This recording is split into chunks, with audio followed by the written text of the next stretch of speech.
मैं हूं अमीश देवगन और आप देख रहे हैं आर पार का आज का वीकेंड एडिशन। इस हफ्ते आर पार के वीकेंड एडिशन में हम सीधे तौर पे बात करेंगे, क्या हिजाब वाली देश की प्रधानमंत्री होगी आने वाले सालों के अंदर? क्या 2029 में हिजाब वाली प्रधानमंत्री होगी? क्योंकि इस हफ्ते इस बहस ने एक नया रूप और रंग ले लिया। इसके क्या मायने हैं, इसका क्या मतलब है, पहले तो इसका रिपोर्ट हम देखेंगे और उसके बाद क्या हिजाबन देश की प्रधानमंत्री होगी, इस पर सबसे बड़ी बहस आर पार के आज के वीकेंड एडिशन में। स्वागत है आपका।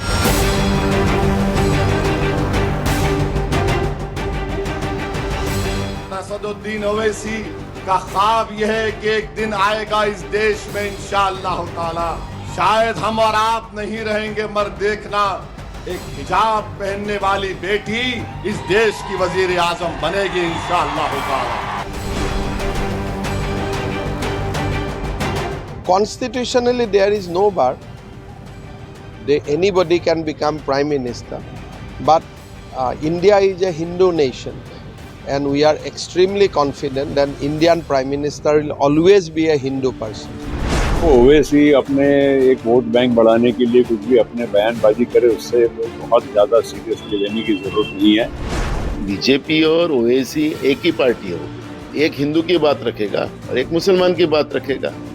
लोगों को बेवकूफ बनाने का काम ये लोग कर रहे हैं। ये कहना कि हिजाब पहनी मुस्लिम महिला ही प्रधानमंत्री बने, इसको मैं एक्सट्रीम बात कहूँगी। सभी धर्म को बराबर का हक दिया गया है, तो एक्सट्रीम में ले जाने वाली बात है, इसको पॉलिटिसाइज नहीं करना चाहिए। और बुरके वाली की आंखें खुल गई तो ईरान में देख लो क्या कर रही हैं बुरके वालियां। जिस दिन इधर ऐसा हो गया ना, उधर ओवैसी खुद ही बुरका पहन के भागेगा उस दिन।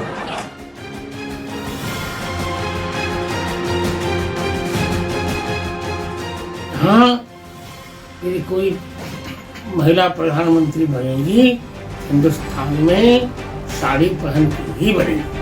जहाँ कन्या की सुरक्षा जरूरी है, जहाँ देश की सुरक्षा जरूरी है, वही सनातन है, वही हिंदू है और वही हिंदुत्व है। कल अगर बुरके वाली पंतप्रधान बन सकती है तो कल हिंदू समाज को इधर सबको धर्मांतर करके इस हमारे हिंदू राष्ट्र को इस्लाम राष्ट्र बनेगा।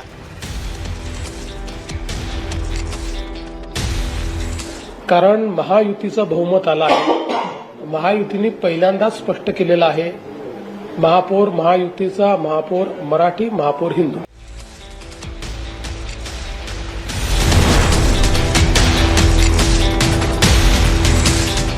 फराज खिदवाई मेरे साथ हैं, उनका अभिनंदन है। समाजवादी पार्टी के नेता प्रवक्ता मेरे साथ शदाब चौहान है, प्रवक्ता एआईएमआईएम के, उनका अभिनंदन है। किशोर तिवारी शिवसेना उबाटा के मेरे साथ फैज खान साहब हैं, मुस्लिम राष्ट्रीय मंच के, उनका अभिनंदन है। Doctor Sudhanshu Trivedi member of parliament Bharatiya Janata party के, मौलाना साजिद रशीदी हैं अध्यक्ष एआईआईए के, उनका भी ऑल इंडिया इमाम काउंसिल के, उनका भी स्वागत है। आप तमाम लोगों का स्वागत है। तो शदाब चौहान, एक हिजाबन को आप प्रधानमंत्री बनाना चाहते हैं इस देश की, तो 2029 में एक हिजाबन बनेगी प्रधानमंत्री आपकी राय के अंदर? देखिए अमीश जी, मेरे नेता बैरिस्टर असदुद्दीन ओवैसी साहब ने ये बात कही है कि इस देश में कोई भी प्रधानमंत्री बन सकता है जिसके पास मेजॉरिटी होगी। एक देश हमारे देश से कटा जिसका नाम पाकिस्तान है, उसने ये तय किया कि एक ही धर्म का व्यक्ति प्रधानमंत्री बनेगा, तो वो तबाह बर्बाद हो गया। उसकी स्थिति क्या है? और हमने ये तय किया कि यहां कोई भी बन सकता है, तो आज हम लोग विकसित भारत की तरफ जा रहे हैं। और अगर कोई बहन हिजाब पहनने वाली भारत की प्रधानमंत्री बनती है, ये संवैधानिक अधिकार है। जस्टिस एम फातिमा बीवी सुप्रीम कोर्ट की पहली महिला जज बनी, सैयद अनवरा तैमूर किसी राज्य की पहली मुस्लिम मुख्यमंत्री बनी, असम की। नजमा अब्दुल्ला सबसे लंबे वक्त तक राज्यसभा की उपसभापति रही। बेगम शरीफा हामिद अली 1933 में राउंड टेबल कॉन्फ्रेंस में भारत की प्रतिनिधि रही। मसूमा बेगम देश की किसी राज्य की पहली मुस्लिम महिला मंत्री बनी। अब हम तो हैं ही पहले, ये तस्वीर भी लेके घूम रहे हैं, तस्वीर भी लेके आए हुए हैं। लेकिन यही आप 2029 में हिजाबन को देश का प्राइम मिनिस्टर बनाना चाहते हैं, लाइन ये है। आप सुन तो लीजिए, मैं कह रहा हूं यही तो मेरे भारत की खूबसूरती है जो आपने नाम गिना है। 1% सिख समाज है, लेकिन सिख समाज से मनमोहन सिंह जी प्रधानमंत्री बने, ये मेरे भारत की पहचान है। और हमारा मानना यह है कि जिस प्रकार से तमाम धर्म जाति के लोग बन सकते हैं। और हमारे नेता ने एक लाइन दी है कि हिजाब पहनने वाली बहन भी प्रधानमंत्री बन सकती है। और सुधांशु त्रिवेदी जी की पार्टी तो कहती है कि हम तो मुस्लिम महिलाओं को अधिकार और सम्मान देना चाहते हैं। तो आप एक महिला को हम लोग प्रोजेक्ट करना अगर चाह रहे हैं, हमारे नेता ने एक बात कही जो संवैधानिक अधिकार है। अच्छा, कोई संवैधानिक बात तो नहीं है। पहले एक second, charity begins from home पुरानी कहावत है, अपनी पार्टी से शुरुआत करिए, अपनी पार्टी की सदर एक हिजाबन को बना लीजिए पहले, उसके बाद कहानी आगे बढ़ेगी ना। अपनी पार्टी की सदर हिजाबन बनाइए ना पहले आप सुन लीजिए हमने क्या कहा। हमारी पार्टी के अंदर कॉर्पोरेटर्स और तमाम जिम्मेदारियों पर आप देश का प्रधानमंत्री चाह रहे हैं ना, मैं कह रहा हूं अपनी पार्टी की सदर तो बना के दिखाइए हिजाबन, फिर आगे की कहानी की मैं बात करता हूं। तो लीजिए, प्रधानमंत्री की बाद में बात करेंगे, पहले अपनी पार्टी की सदर तो बनाइए, आप भी बनाए और आप भी बनाए और समाजवादी पार्टी भी बनाए। प्रधानमंत्री जनता चुनती है, प्रधानमंत्री जनता चुनती है, संसदों को और मेजोरिटी तय करती है। तो जनता हिजाबन को प्रधानमंत्री चुने, आप अपनी पार्टी की सदर हिजाबन नहीं चुनेंगे। हिजाबन हो जाएगी प्रधानमंत्री 2029 के अंदर। ऐसा 2029 में ये कहानी अब गढ़ी जा रही है। ओके, शांति शांति शांति। अब आपको पूरा देखिए, जब आपको पहली बार मौका मिला, ओके ये आप गलत कर रहे हैं। एक सेकेंड शादाब चौहान, आप गलत कर बाद में बोलेगा। हाँ, कौन नहीं बोलेगा? 10 सेकंड दीजिए मुझे अपनी बात कंप्लीट, फिर मैं अपनी बात को ना, मैं शांति से सुनता हूं। फिर आपने अपनी बात को रखा है ना, नहीं 10 सेकंड मुझे दीजिए, आपने सवाल करो, मैं आगे आपको मौका दूंगा। ओके, चलिए बिस्मिल्लाहिर्रहमानिर्रहीम। भारत माता की जय। हमारे MIM के भाई ने काफी सारी बातें कही, ये बात तो स्वीकार कर लिया कि भारतीय जनता पार्टी या संघ परिवार मुस्लिम महिलाओं को आगे लाना चाहता है, इसी क्रम में इंस्टेंट ट्रिपल तलाक को खत्म किया, मुस्लिम महिलाओं को बराबर अधिकार दिया, ये काम आपको करना था। अब यदि भाजपा इतना सोच सकती है, इंस्टेंट ट्रिपल तलाक मोदी जी खत्म कर सकते हैं, तो मुस्लिम समाज को भी सोचना चाहिए कि नहीं? मुस्लिम समाज समान नागरिक संहिता की बात क्यों नहीं करता है? मुस्लिम समाज ये क्यों नहीं कहता है? पॉइंट पर आइए ना। नहीं, मुस्लिम समाज ये क्यों नहीं कहता है कि जिस तरीके से हिंदू एक विवाह करता है, पॉलीगैमी से दूर है, मुस्लिम भी एक विवाह करे, बहुविवाह छोड़े। अब पॉइंट पे मैं आता हूं।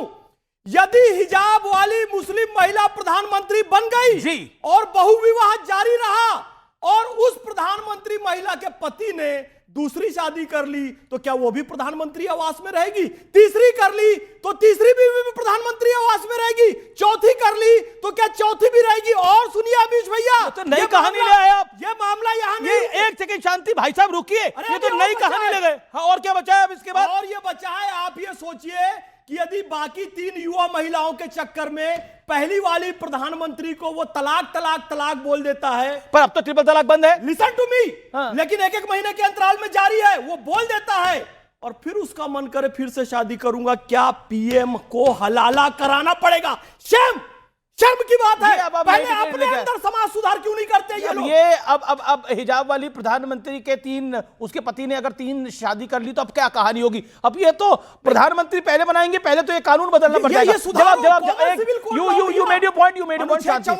ओके शादाब चौहान, ओके नहीं अमीर जी, पहली बात यह है कि आप राष्ट्रीय चैनल और देश का सबसे ज्यादा जाना वाला चैनल है, किस प्रकार की आपत्तिजनक भाषा का इस्तेमाल फैज कर रहे हैं? शांति, उनको बोलने का मौका दीजिए, आपके बीच में नहीं बोले वो। अरे सुनो भाई, अरे सुन ले भाई। हाँ, वो इस प्रकार की भाषा का इस्तेमाल कर रहे हैं कि हिंदू नहीं करते शादी तो मुसलमान भी ना करें। अरे भाई, शादी किसको कैसा करना है, और दूसरी बात यह कि महिला का कैसे जीवन यापन करना है वो महिला तय करती है, उसको करने दीजिए। लेकिन ये बात मैं स्पष्टता के साथ कह रहा हूं, शांति अभी तक। अरे बीच में मत बोलिए भाई, आप मैं बीच में नहीं बोला आपके, आप बार बार टोक रहे हैं।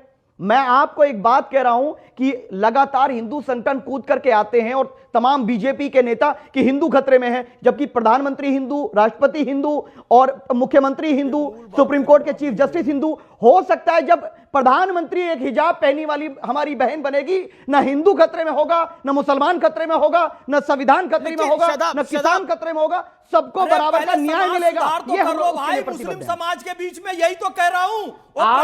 खुद आरएसएस के लोगों से सीखने की जरूरत नहीं है, आरएसएस के जोकरों से सीखने की जरूरत नहीं है। हमारी बहन जवाब, अरे तुझसे बहन, अरे आपसे बात नहीं कर रहा मुझे, अरे आपके सवाल का जवाब नहीं देगा, छोड़िए इसको। कौन है ये?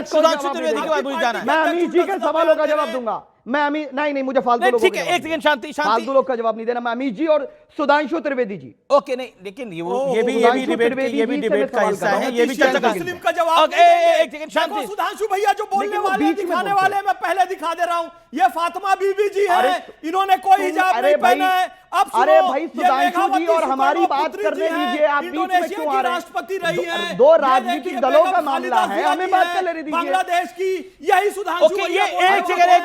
ओके फराज भाई सुधांशु भैया का ओके ऑल ऑडियो उठाओ, ठीक है। अब आप नाइंसाफी कर रहे हैं, अब आप लगातार बोले। शांति, छोटे भाई से निपट ले पहले। अरे नहीं, कोई छोटा और बड़ा नहीं है, सब बराबर है मेरे राय में। Okay BJP MP is also with मी।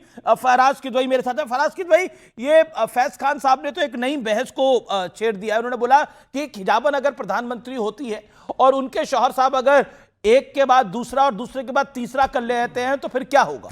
अब ये तो नई चर्चा ही शुरू हो गई है। अब तो मैं तो मतलब ऐसी स्थिति हो गई तो हम लोगों के लिए भी खबर दिखाने में बड़ी दिक्कत हो जाएगी। क्या करेंगे हम? अरे ये सच्चाई, शांति चर्चा नहीं है। अमीर जी चलिए, ये तो नया डायमेंशन लेके आ गए ना। तो अगर हिजाबन प्रधानमंत्री हो गई 2029 के अंदर और ये समस्या आ गई तो आपकी लाइन क्या होगी इसके अंदर, बताइए। अमीर जी देखिए, फैज साहब से शुरुआत कर लेते हैं। फैज साहब के लिए एक शेर मैं सुनाता हूं कि ना लिपटे हैं वो शजर से, ना वो जमीन पर थे, हमारे कुछ दोस्त हमारी ही आस्तीन में थे। मुझे लगता है कि फैज साहब को समझ में आया होगा ये शेर। दूसरी बात है कि फैज भाई कह रहे थे कि मुसलमान जो है वो तो 2 शादी करता है, 3 शादी करता है। अरे आज की तारीख में तो कुछ मुसलमान ऐसे हैं जो एक भी शादी नहीं कर रहे हैं। हमारा फैज अभी कुंवारा है, तो इसको आप कैसे रिलेट कर सकते हैं? देख लो कहीं तो मौलाना। अब सुनिए, अरे सुनिए, आप ध्यान ही नहीं रखते। सुनिए अरे सुधांशु, अरे आपका विवाह कराने के लिए कोई कार्यक्रम है मेरा है? कर लिया, मेरी एक नहीं देख रहे हैं। अरे भाई उनकी भी 4 नहीं हुई है। शांति, ओके। अरे सुनिए अच्छा, अभी आपने कहा अमीर जी कि क्या किसी हिजाब वाली महिला के लिए 2029 में वो प्रधानमंत्री बनेंगी? जी नहीं, 2029 में हिजाब वाली महिला नहीं, जिसके सर पर लाल टोपी होगी वो इस देश का प्रधानमंत्री बनेगा। क्या जिसके सर पे लाल टोपी है वो इस देश का प्रधानमंत्री बनेगा? अब आगे सुनिए आप, अब आगे सुनिए अमीर जी। सुधांशु भैया, अच्छा सुधांशु त्रिवेदी, एक सेकंड। सुधांशु त्रिवेदी कुछ कहना चाहते हैं? सुधांशु त्रिवेदी ना हिजाब वाली ना कोई लाल टोपी वाला, नई बहस ले आए हैं। देखिए Faraz Kidwai PM in waiting है अखिलेश जी, बिल्कुल सही बोला। जो नहीं सुनिए, जो उनके दिल की बात थी और जो ओवैसी जी ने बोला वो भी सही है। ये सीधे लाल और हरे की हो गई लड़ाई। फराज किदवई जी ने कहा लाल टोपी वाला बनेगा, हरे वालों से कहा भाई तू पीछे लगा रहे, भाई तू बस मेरा झंडा उठाए रहे, सीएम और पीएम तो हमको बनना है। वही बात जो ओवैसी जी ने कही थी। अब आइए साहब, ये जो हमारे शादाब चौहान साहब बैठे हैं, इनकी बात भी साबित हो गई। ओवैसी ने यही कहा था कब तक तुम फला फला का झंडा उठाते रहोगे, अपना नेतृत्व बनाओ। और ये वही मानसिकता है अमीश जी जो जिन्ना ने किया था। जिन्ना ने 1910, 15, 20 तक वो रहा कांग्रेस के साथ, और जब वो मजबूत हो गया और कांग्रेस को झुकाने में सफल हो गए, तब उन्होंने ये कहना शुरू किया कि भाई तू कब तक कांग्रेस का झंडा उठाता रहेगा, अब छोड़ो ये नेहरू गांधी और इनके पीछे आना छोड़ो, अब तुम जो हो मेरे साथ आके खड़े हो जाओ। और आप देखिए वो उसी ढंग से वो आकर आने वाली स्थितियों में ओवैसी लाने का प्रयास कर रहे हैं। जी और मैं दूसरी बात ये कहना चाहता हूं, देखिए यथार्थ बात जो भी फैज खान साहब ने कही। फैज खान साहब ने तो एक नई परिभाषा कर दी है। नई परिभाषा क्या, उन्होंने एक परेशानी बता दी है कि हिजाबन प्रधानमंत्री होगी तो समस्या दूसरी हो जाने वाली है। मैंने उसमें बहुत सारे पेच हैं। जो फैज खान साहब ने कहा वो तो छोटी बात है। जिस दिन मतलब जो इनके ख्वाबों ख्यालों वाली महिला आके बैठेगी तो उस दिन तो पक्की बात है कि शरिया पूरी तरीके से लागू होगा, कम से कम मुसलमानों के लिए तो लागू ही होगा। और यह बात आली जनाब असदुद्दीन ओवैसी बोल ही चुके हैं, सरताज सेकुलर सियासत, कि भाई ये जो ट्रिपल तलाक और ये सब चीजों को हटाया गया हम इससे नहीं मानते। तो ये बताइए, अगर उस महिला को उसके शौहर ने, क्योंकि आप तो ट्रिपल तलाक रिस्टोर कर देंगे, और तलाक के बिद्दत दे दिया और उसको हलाला कराना पड़ा तब क्या होगा? और राजनीतिक सत्ता की लालच में जिससे हलाला कराना पड़ा, अगर उस पति ने कहा अब मैं नहीं दूंगा इसको तलाक, तब क्या होगा भाई साहब उनके पहले शौहर का? बड़े बड़े कानूनी पेच हैं जो आपने कहा है। ये उछाला गया है, ये राजनीतिक दाव पेच है, उछाल दिया एक सवाल ये है। तो सवाल तो उछाले ही जाते हैं, तो आप इस सवाल से सहमत हैं या नहीं असहमत हैं? मैं बिल्कुल सहमत नहीं हूं। आप मेरा बयान सुनिएगा, मेरा बयान 3 दिन से चल रहा है टीवी पर। मैं कह रहा हूं ये एक राजनीतिक सवाल है जो उछाल दिया गया। लेकिन आपकी राय क्या है इस सवाल पर? लेकिन जो लोग उन लड़कियों को जो हिजाब पहनते हैं ये कहते हैं कि साहब वो कुछ नहीं कर सकती, वो प्रोग्रेसिव नहीं है, वो IAS IPS नहीं बन सकती, वो जस्टिस नहीं बन सकती। किसी ने नहीं बोला ऐसा। अरे अभी हो क्या रहा है ये? बोला किसी? तो आपने बोला, किसी ने नहीं बोला। हिजाब पर बहस क्यों है? बात ये नहीं हो रही है। हिजाब पर बहस क्यों है जब हमारा संविधान अच्छा ये बताइए, ओके 2029 में एक हिजाबन प्रधानमंत्री होगी देश की? एक सेकंड, क्या 2029 में एक हिजाबन प्रधानमंत्री होगी देश? हो सकती है, हो सकती है। हिंदुस्तान का आईन कहता है। आप उसके लिए काम करेंगे? नहीं, सवाल काम करने का नहीं। देखिए फिर क्यों नहीं? ना अमीश भाई देखिए, 2 चीजें हैं। आपने कहा हो सकती है, मैंने कहा हो सकती है। आपने कहा उसके लिए काम करेंगे, मैं क्यों काम करूंगा भाई? मैं कोई सियासी दल से तो हो नहीं। मैं सिर्फ ये कहना चाहता हूं आप चाहते हैं ऐसा हो कि यहां आप, चलिए मैं सवाल को बदल लेता हूं, आप चाहते हैं ऐसा हो? जब लोग यहां बैठकर हिंदू राष्ट्र की कल्पना कर सकते हैं तो क्या मैं यहां बैठकर एक मुसलमान प्राइम मिनिस्टर की कल्पना नहीं कर सकता? ये भी देशद्रोह हो जाएगा। नहीं बिल्कुल नहीं देशद्रोह का, मैं तो सवाल अगर हो सके, सवाल तो आपने ऐसे ही पूछा। नहीं मैंने तो सवाल जैसे मैं अगर कह दूंगा तो देशद्रोह हो जाएगा। नहीं, सवाल आपका सवाल पूछने का अंदाज यही था। और आपको तकलीफ है कोई हिजाबन प्रधानमंत्री हो जाए? इनको तो होगी, मुझे किसी से इनको तो होगी, तकलीफ नहीं है। नहीं इनको तो होगी। मैं 40 मैं पूरी कमजोर 1 मिनट बोला आपने, 1.25 मिनट बोला। नहीं करना चाहिए, लोकतंत्र में रहकर लोकतंत्र को कमजोर करने का काम। ओके हिजाब वाली लड़की होगी लोकतंत्र कमजोर होगा। सुनिए मेरा, हिजाब वाली लड़की होगी तो लोकतंत्र कमजोर होगा। बोलो आप, नहीं बोलिए ना, आपने लोकतंत्र कमजोर कैसे कह दिया? किशोर तिवारी, ऑडियो डाउन, वंदे मातरम पे चर्चा नहीं है। Kishore Tiwari, do you support हिजाबन प्राइम मिनिस्टर और डू यू सपोर्ट हिजाबन प्राइम मिनिस्टर जो यहां पर बात हो रही है? Do you support it? हिजाबन CM, हिजाबन प्राइम मिनिस्टर, और ये सब कुछ महाराष्ट्र से निकल के आया है। वहां कई चुनावों में इसकी जिक्र हुआ, जिसका जवाब देवेंद्र फडणवीस ने अपने तरीके से दिया, जिस पर ओवैसी बोले, जिस पर कांग्रेस बोली बाद में।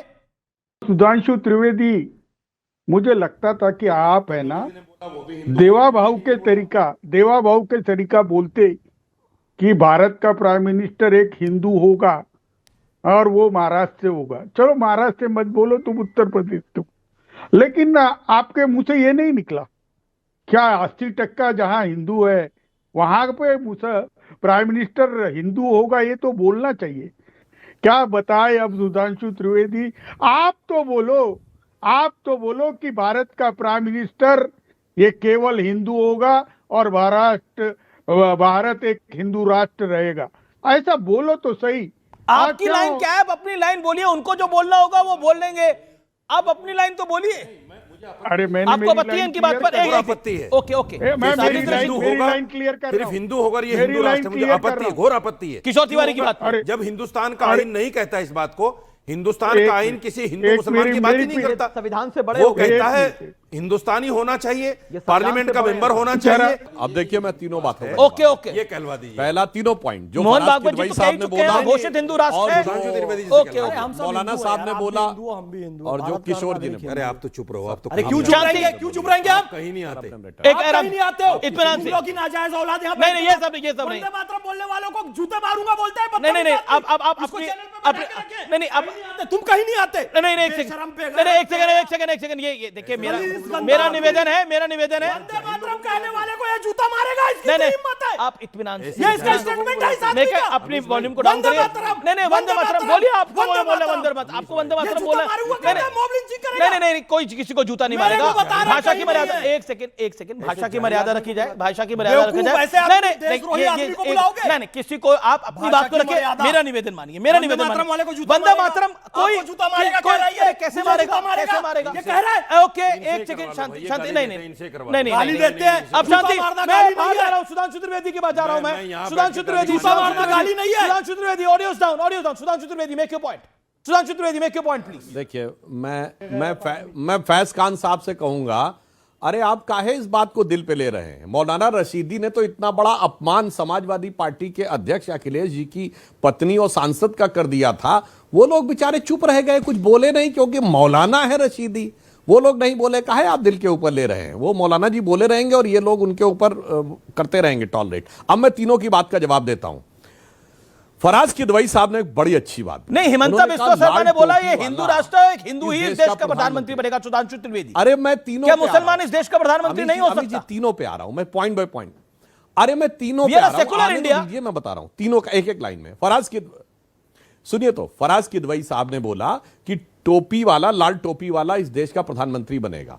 तो फराज किदवई साहब, वो सद्दाम हुसैन जैसी दाढ़ी बढ़ाए हुए दूसरे टी शर्ट वाले का क्या होगा? आपने टोपी पहना दी उसको। वो बंगाल की ममता जी का क्या होगा? आपने टोपी पहना दी उनको। महाराष्ट्र में उद्धव ठाकरे जी का क्या होगा? टोपी पहना दी। और सनातन धर्म के इरेडिकेशन का संकल्प लिए स्टालिन जी का क्या होगा? उनको भी टोपी पहना दी। और अभी अभी बिहार में जो लालू प्रसाद यादव जी के बेटे हैं, जिनके अरमानों का जनाजा अभी अभी निकला है हाल के चुनावों में, उनको भी टोपी पहना दी। क्या लाल टोपी वाले ने गजब की टोपी पहनाई है इस डिबेट में बैठकर अमीश जी, ये पूरे देश की जनता ने साफ देख लिया। अब दूसरा जवाब देता हूं, जो इन्होंने कहा कि साहब इस देश की प्रधानमंत्री बनेगी हिजाब वाली, तो जानते क्या होगा? ये वही लोग हैं। जोहरान ममदानी न्यूयॉर्क का मेयर बना तो कुरान पे हाथ रख के शपथ खाई, जबकि केवल 8.5 लाख मुसलमान हैं न्यूयॉर्क में। यह होती है हिम्मत। कुरान पे हाथ रख के शपथ ली। तो इनके यहां आएंगे तो इनसे पूछिए, कुरान पे हाथ रख के शपथ लेंगे कि संविधान पे हाथ रख के शपथ लेंगे? सबने सोशल मीडिया पे लिखा। अभी यहां कोई कुछ भी बोले, सोशल मीडिया में सबने चेरिश किया है। देखो न्यूयॉर्क का मेयर कुरान पे हाथ रख के शपथ ले रहा है, कुरान को सबसे ऊपर रख रहा है। यह दिल की इनकी असली हकीकत है। और अब मैं कहना चाहता हूं, तिवारी जी ने जो बात बोली, तो हेमंता शर्मा जी ने जो बोला है अमीश जी, नहीं, मैं उसको थोड़ा इंप्रोवाइज करता हूं। हिंदू नहीं होगा। अरे हिंदू तो नेहरू जी भी थे, इंदिरा जी भी थी और राजीव जी भी थे। ऐसा वाला हिंदू नहीं होगा, वो हिंदुत्व वाला होगा, श्री नरेंद्र मोदी जी की तरह। जैसे मुझे याद है स्वर्गीय बाला साहब ठाकरे जी का 1992-93 में जब वो नए नए नेता बन के उभर रहे थे प्रभावी ढंग से, उनका एक इंटरव्यू लिया गया। उनसे कहा कि आप पे यह आरोप है कि आप हिंदूवादी नेता हैं। तो जानते बाला साहब ठाकरे जी ने क्या कहा? नहीं, यह आरोप गलत है। और एक पॉज लिया। तो पत्रकार को लगा शायद ये सफाई देंगे कि मैं हिंदूवादी नहीं हूं। बाला साहब ठाकरे जी ने कहा यह आरोप गलत है, मैं हिंदूवादी नेता नहीं हूं, मैं कट्टर हिंदूवादी नेता हूं। और उसके बाद उन पत्रकार महोदय का मुंह छुआरे जैसा हो गया था। तो तिवारी जी, हिंदुत्व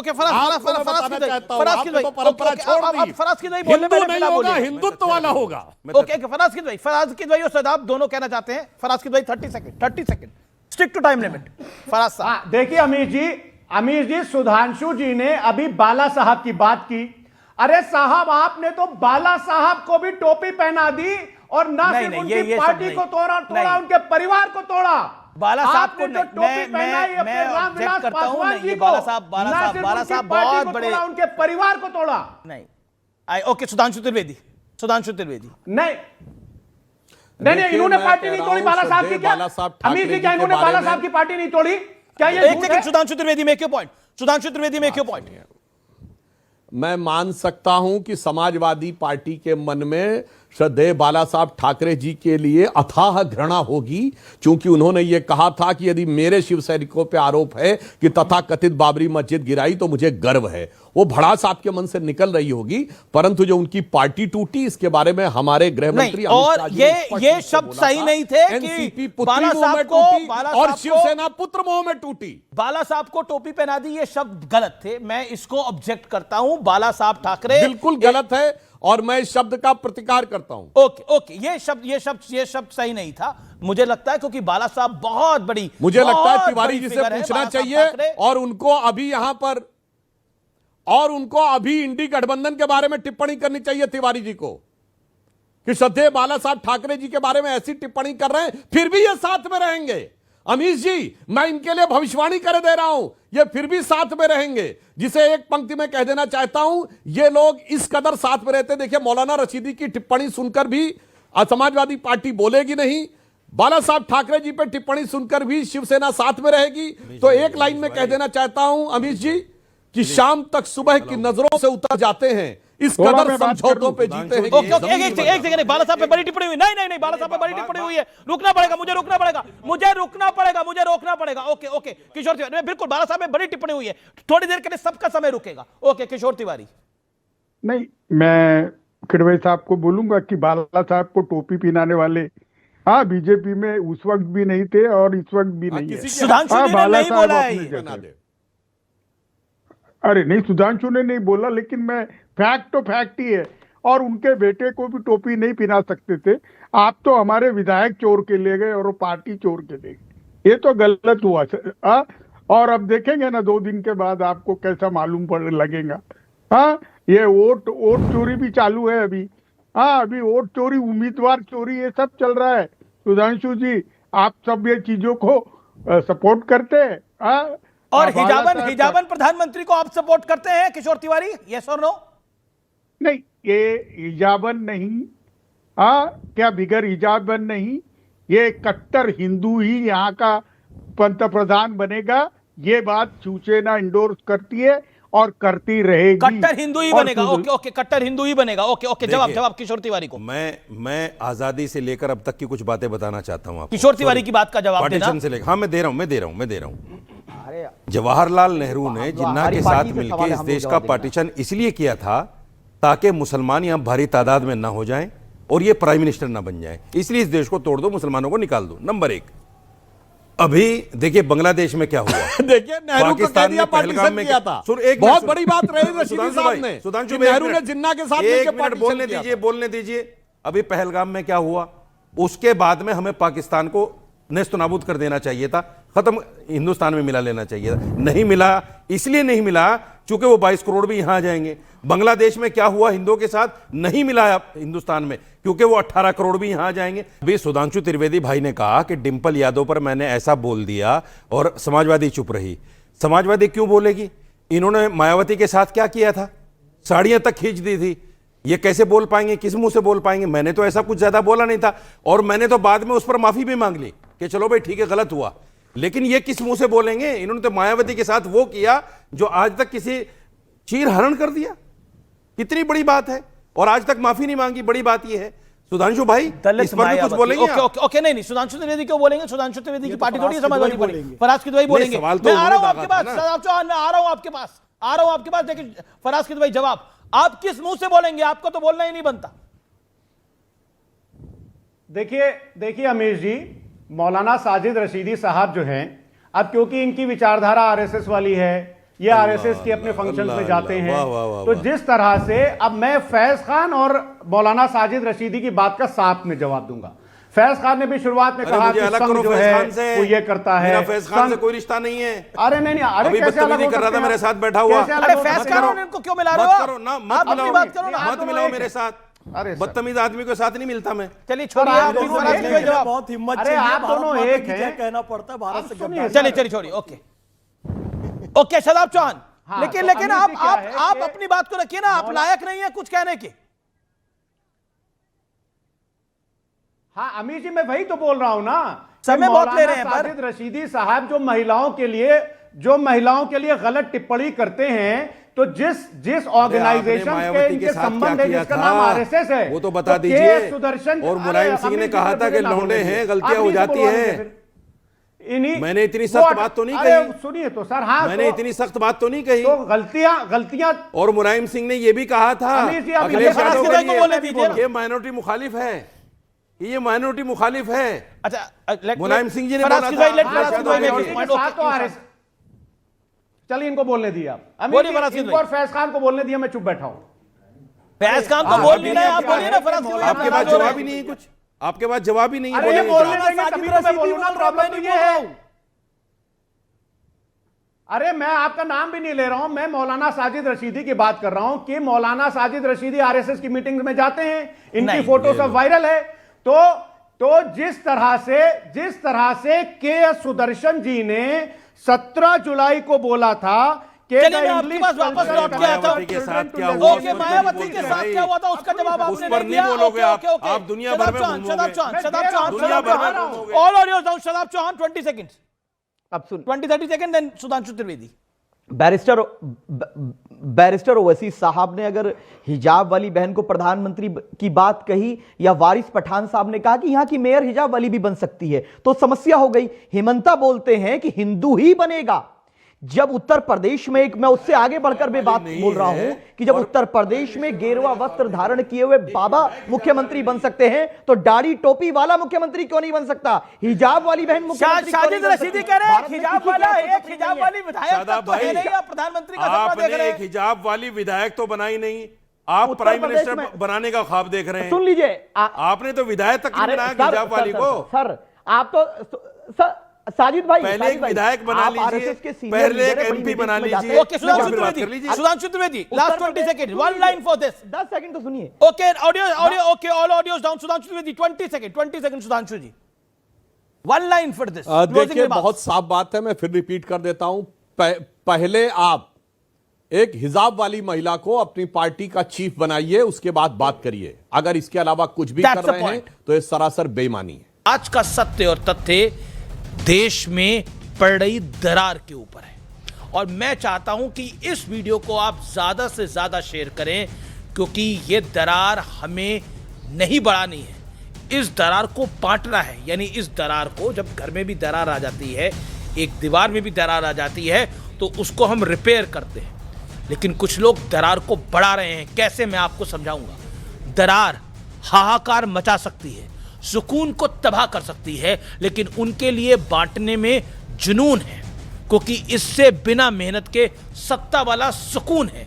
नाम पर बांटो, क्षेत्र पर बांटो, भाषा पर बांटो, समुदाय पर बांटो, मजहब पर बांटो, धर्म पर बांटो, और तो और एक धर्म में भी हिंदू और हिंदुत्व के नाम पर बंटवारा करने का एक ऐसा षड्यंत्र खेल दो जिसमें लोगों को लगे कि हिंदू अलग है और हिंदुत्व अलग है, फल अलग है और फल का रस अलग है, सूर्य अलग है और सूर्य की रोशनी अलग है। क्या अलग हो सकता है? नहीं, सूर्य और सूर्य की रोशनी एक ही है, फल और फल का रस एक ही है। कहां से शुरू किया जाए? चलिए, सबसे पहले लेटेस्ट कहानी बताता हूं। डीएमके के एक मशहूर सांसद हैं मारन साहब, दयानिधि मारन साहब। मशहूर इसलिए कह रहा हूं क्योंकि ये वही मारन है जिनका नाम 2G घोटाले में प्रोमिनेंटली आया था, याद है ना आपको? तो दयानिधि मारन ने कहा है कि दक्षिण भारत के लोग बेटियों को पढ़ाते हैं, जबकि उत्तर भारत में उन्हें रसोई के काम में उलझा दिया जाता है।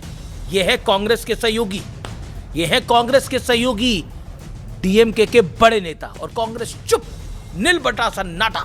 इससे पहले तेलंगाना के सीएम रेवंत रेड्डी ने कहा था कि मेरा डीएनए तेलंगाना का है, जबकि चंद्रशेखर राव का डीएनए बिहार का है। इससे पहले राहुल गांधी ने 2019 के लोकसभा चुनाव के दौरान नॉर्थ वर्सेस साउथ वाला बयान दिया था। उन्होंने कहा था कि दक्षिण के मुकाबले उत्तर के लोगों की सोच सतही है, याद है ना आपको? क्षेत्रवाद के बाद आजकल बंटवारे की प्लेलिस्ट का ट्रेंडिंग टॉपिक भाषा है।